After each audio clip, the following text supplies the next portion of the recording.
आदाब, हम फिर हाजिर हैं रमज़ानुल मुबारक के औक़ात व सहर अफ्तार के सेगमेंट में।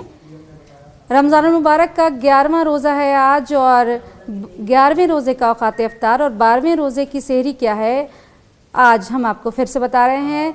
दिल्ली की बात करेंगे। सबसे पहले यहाँ पर 6:22 पर अफ्तार का वक्त है और 5:26 पर ख़त्म सहरी हो रही है। मुंबई में 6:44 पर अफ्तार का वक्त है तो 5:45 पर ख़त्म सहरी है। कोलकाता की बात करें तो 5:41 पर यहाँ अफ्तार का वक्त हो रहा है और 4:42 पर ख़त्म सहरी है। हैदराबाद में 6:29 पर अफ्तार का वक्त है तो 5:32 पर ख़त्म सहरी है।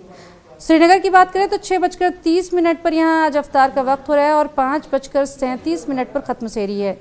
आपके लिए हम एक सवाल छोड़े जा रहे हैं और वो ये है कि कुरान मजीद का उरूस यानी दुल्हन या जीनत किसे कहा जाता है। अपने जवाब कमेंट सेक्शन में ज़रूर दें और देखते रहें हमारा चैनल न्यूज़ 18 उर्दू और मुझे दें इजाज़त। खुदा हाफ़िज़।